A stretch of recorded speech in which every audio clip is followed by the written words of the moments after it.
அனைவருக்கும் மீனூஸ் கிச்சனின் அன்பான வணக்கங்கள். இன்றைக்கி நம்ம கிச்சனில் என்ன பார்க்க போகிறோம் அப்படின்னு பார்த்தீங்கன்னா, இன்றைக்கி நம்ம வந்து செட்டிநாடு ஸ்டைல் உக்காரிங்கிற ஸ்வீட்டு தான் பார்க்க போகிறோம். இது செட்டிநாடில் ரொம்ப ஃபேமஸான ஸ்வீட்டு. கல்யாண வீடுகளெல்லாம் பார்த்திங்கன்னா ஒரு இனிப்புக்காக இதுவும் வைப்பாங்க. இப்போ இது வந்து நம்ம எப்படி செய்யுதுன்னு பார்க்கலாம். எங்கள் ஊர் ட்ரெடிஷ்னல் ஸ்வீட் இது. இதுக்கு வந்து நான் வந்து 50 கிராம் பருப்பு எடுத்திருக்கேன். அதாவது இந்த கிண்ணத்தோட அளவு பார்த்திங்கன்னா 50 கிராம் பிடிக்கும். 50 கிராம் பருப்பு, பாசி பருப்பு எடுத்து நல்லா கொஞ்சம் செவக்கிற அளவுக்கு வறுத்து எடுத்துக்குவோம். அதுக்கு கொஞ்சம் ஏலக்காய் தூள், அதுபோல் 25 கிராம் வெள்ளை ரவை எடுத்திருக்கேன். அதாவது பருப்போட இது அந்த நெய்யில் வறுத்துட்டு இது நம்ம ஒரு பைண்டிங்காக இது சேர்க்குறோம். இப்போ பருப்பு 50 கிராம்னா ரவை வந்து 25 கிராம் எடுத்துக்கணும். அதில் பாதி எடுத்தால் போதும். அப்புறம் நமக்கு தேவையான அளவு நெய். இனிப்புக்கு பார்த்திங்கன்னா இந்த வெல்லம் வந்து ரொம்ப இனிப்பாக இருக்கும். அதனால் நான் 3 அச்சு எடுத்துருக்கேன். இது நல்லா தட்டிட்டு நம்ம சும்மா சூடு வர உருக வச்சு எடுத்துக்கலாம். அதுக்குள்ளே நம்ம நல்லா பருப்பை வந்து நல்லா செவக்க வறுத்துட்டு வந்துடலாம். நல்லா இந்த மாதிரி பருப்பு வந்து கொஞ்சம் வாசம் வந்து கொஞ்சம் நல்லா செவக்கிற அளவுக்கு நம்ம வறுத்து எடுத்துக்கலாம். நீங்கள் இதே அளவில் கொஞ்சம் அதிகமாக வேணும்னா இது போல் நீங்கள் இன்னொரு மடங்கு கூட்டி செஞ்சுக்கலாம். நான் வந்து கொஞ்சமாக தான் செய்கிறேன். 50 கிராம் பாசிப்பருப்பு, 25 கிராம் வெள்ளை ரவை, நெய் வந்து நம்ம தேவைக்கேற்ப கிளறும் போது சேர்த்துக்கலாம். வெல்லம் வந்து உங்களுக்கு இன்னும் கொஞ்சம் இனிப்பு பிடிக்கும்னா 4 அச்சு கூட சேர்த்துக்கலாம். நான் 3 அச்சு எடுத்துருக்கேன். இது வறுத்துட்டு அதை நம்ம தட்டிட்டு நல்லா உருக வச்சு எடுத்துக்கலாம். பருப்பு வறுத்ததுக்கப்புறம் நல்லா குக்கரில் ஒரு 3 விசில் விட்டு வேக விட்டு எடுத்துக்கணும். இல்லை குக்கரில் வேக வைக்க வேண்டாம்னா நீங்கள் வந்து ஒரு பாத்திரத்தில் கூட தண்ணி ஊற்றி தனியாகவே வேக போட்டுக்கலாம். ரொம்பவும் குழைய வேண்டாம், ரொம்பவும் பருப்பாக இருக்காமல் ஓரளவுக்கு மீடியமான பதத்தில் நம்ம வேக வச்சு எடுத்துக்கணும். கொஞ்சம் கைவிடாமல் தீயை மிதமாக வச்சு கிளறி எடுத்துக்கணும். பார்த்திங்கன்னா பருப்பு வந்து இந்தளவுக்கு நல்ல சிவக்க வறுத்தச்சு. இப்போ எனக்கு குக்கரில் போட்டு ஒரு 2 விசில் இல்லை 3 விசில் சேர்த்து வேக வச்சு எடுத்துக்கலாம். ரொம்ப குழையவும் வேண்டாம், ரொம்ப பருப்பாக இருக்கவும் வேண்டாம், கொஞ்சம் மீடியமாக இருக்கணும். இந்த ஒரு களைஞ்சி ஊற்றிட்டு நம்ம திருப்பி ஒரு டம்ளர் தண்ணி ஊற்றி நல்லா வேக வச்சுக்கலாம். இப்போ பருப்பை ஒரு தடவை கழுவி ஊற்றி வச்சு களைஞ்சி ஊற்றிட்டேன். இப்போ வந்து நான் ஒரு டம்ளர் தண்ணி சேர்த்துக்கிறேன். தண்ணி கொஞ்சம் கூடுனாலும் தப்பு இல்லை, இன்னொரு 1/2 டம்ளர் வேணாலும் சேர்த்துக்கலாம். குக்கரில் டக்குன்னு அடி பிடிச்சிரும். அதனால் ஒரு 1/2 டம்ளர் சேர்த்துக்குவோம். இதை இப்போ நம்ம ஒரு 3 விசில் விட்டு வேக போட்டுக்கலாம். அதுக்கிடையே நம்மளோட வெல்லமும் நல்லா கரைஞ்சிருச்சு. இப்போ அதையும் நம்ம வடிகட்டி இதில் எடுத்து வச்சுக்கலாம். இப்போ நம்மளோட பாசி பருப்பு நல்லா வெந்துருச்சு பாருங்கள். ரொம்பவும் குழையில, ரொம்பவும் இதுவாகலை. கொஞ்சம் ஓரளவுக்கு பார்க்கும்போது பருப்பு தெரியுது. அந்தளவுக்கு இருந்தால் போதும். நம்ம கிளறும் போது ரொம்பவே நல்லா குழஞ்சி வந்துடும். இப்போ இதுக்கு கொஞ்சம் தேங்காய் பூவும் எடுத்துக்கணும். நான் இப்போ தான் தேங்காய் உடச்சி கொஞ்சமாக திருவி எடுத்து வச்சுருக்கேன். அதாவது நீங்கள் இந்த கப்பில் 50 கிராம் எடுத்தோம் இல்லையா, அதே கப்பில் ஒரு கப்பு தேங்காய் பூ எடுத்துருக்கேன். இல்லை உங்களுக்கு கூட பிடிக்கும்னாலும் நீங்கள் இன்னும் கொஞ்சம் சேர்த்துக்கலாம். இப்போ கொஞ்சம் முந்திரி எடுத்து வச்சுருக்கேன். இப்போ வானலில் 2 ஸ்பூன் நெய் சேர்த்துருக்கேன். இப்போ முந்திரியை வறுத்து எடுத்துக்கலாம். இப்போ நம்ம முந்திரியை வறுத்து எடுத்து வச்சு இப்போ அதே நெய்யை மிச்சம் இருக்குது 2 ஸ்பூன் சேர்த்துருந்தேன். இப்போ அதில் வந்து நம்ம இந்த அதாவது 3 ஸ்பூன் ரவை இருக்கும். இதை சேர்த்து நல்லா பொரிய வறுத்துக்கலாம். இந்த நெய்யிலே நல்லா பொரிஞ்சு வரணும். ஏற்கனவே வறுத்த ரவை தான், இருந்தாலும் கொஞ்சம் நேரம் நல்லா பொரிய விட்டுடலாம். நல்லா பொரிஞ்சு அப்படி வரணும் ஒரு மாதிரி. இந்த மாதிரி நல்லா பொரிய விட்டு கேசரி பண்ணிங்கன்னா ரொம்ப கேசரி வந்து நல்லா உதிரி உதிரியாக நல்லா வரும். கேசரி பண்ணும்போது நல்லா ரவை வந்து நல்லா பொரிஞ்சு வரணும்.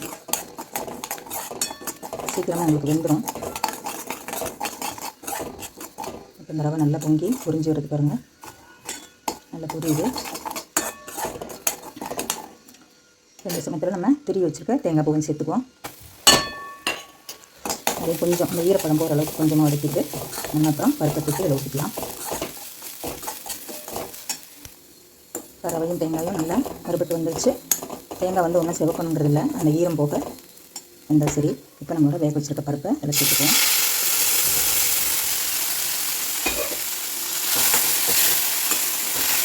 தண்ணி பத்தலமாக தெரிஞ்ச இன்னொரு 1/2 கப்பு தண்ணி சேர்த்துக்கலாம்.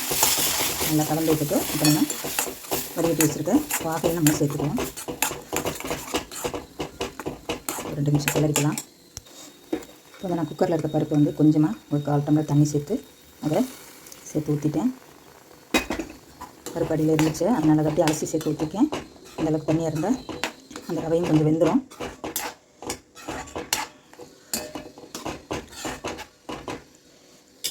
இப்போ இது நம்ம ஒரு பிஞ்ச் அளவுக்கு உப்பு சேர்த்துக்குவோம். இப்போ நம்மளோட பாகு வடிகட்டி வச்சுருக்கோம், அதையும் நம்ம சேர்த்துக்கலாம். கொஞ்சம் தண்ணி போல் இருக்க மாதிரி இருக்கும். நான் நேரம் ஆக கொதிக்கும் போது உங்களுக்கு நல்லா கெட்டியாகி வந்துடும். கொஞ்சம் தண்ணி வற்றட்டும், அதுக்கப்புறம் நம்ம இனிப்பை சேர்த்துக்கலாம். இப்போ கொஞ்சம் தண்ணியெல்லாம் வற்றி நல்லா கெட்டியாக வச்சு பாருங்கள். இப்போ நம்ம வந்து இனிப்பை சேர்த்துக்கலாம். வெல்லம் உருக வச்சு வடிகட்டி எடுத்து வச்சுருக்கேன். நீங்கள் வெள்ளத்தை சேர்க்க பிரியப்படலைன்னா நாட்டு சக்கரை சேர்த்துக்கலாம், இல்லை வெள்ளை சுகர் கூட சேர்த்துக்கலாம். உங்கள் பிரியம் எந்த இனிப்பு வேணுமோ அதை வேணுமோ சேர்த்துக்கலாம். கிளறும்போது கொஞ்சம் தண்ணியாக இருக்க மாதிரி இருக்கும். அப்புறம் நேரம் ஆக கொதிக்கும்போது உங்களுக்கு நல்லா வற்றி வந்துடும்.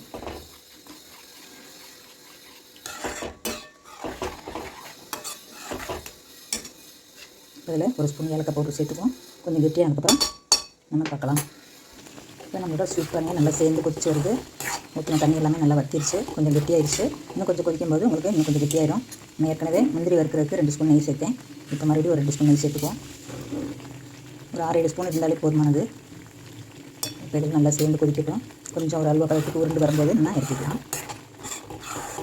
சூப்பரான நம்மளோட செட்டிநாடு ஸ்டைல் உட்காரி ட்ரெடிஷ்னல் ஸ்வீட்டு பாருங்கள். பார்க்கும்போதே என்ன கலர் எம்மையாக இருக்குது பாருங்கள். இப்போ நம்மளோட ஸ்வீட் வந்து நல்லா திக்காயிடுச்சு பாருங்கள். அல்வா பதத்துக்கு நல்லா உருண்டு வந்துருச்சு. இப்போ இதில் கொஞ்சம் 2 ஸ்பூன் நெய் சேர்த்துக்குவோம். மொத்தமாக 7 ஸ்பூன் ஊற்றிருக்கேன். அவ்வளோதான். கொஞ்சம் நேரத்தில் அதுவே கெட்டியாகிடும்.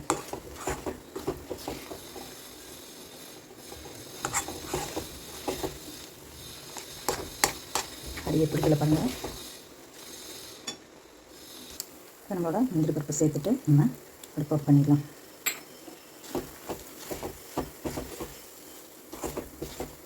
நம்மளோட சூப்பரான உட்கார ரெடி ஆயிடுச்சு.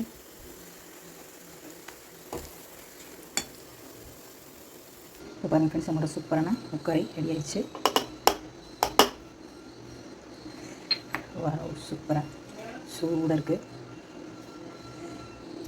பாருங்கள் ஃப்ரெண்ட்ஸ், நம்மளோட சூப்பரான உட்காரி நல்லா அழகாக ஆறி நல்லா கெட்டியான பதத்துக்கு வந்துருச்சு. இந்த மாதிரி நீங்களும் செஞ்சு பார்த்துட்டு உங்கள் கமெண்ட்ஸை சொல்லுங்கள். இந்த வீடியோ பிடிச்சிருந்தா லைக் பண்ணி ஷேர் பண்ணி கமெண்ட்ஸ் பண்ணுங்கள். சப்ஸ்கிரைப் பண்ணுங்கள் ஃப்ரெண்ட்ஸ். அனைவருக்கும் நன்றி. சூப்பரான நம்மளோட செட்டிநாடு ஸ்டைல் ட்ரெடிஷ்னல் ஸ்வீட் உட்காரை. ஓகே, அடுத்த வீடியோவில் பார்ப்போம்.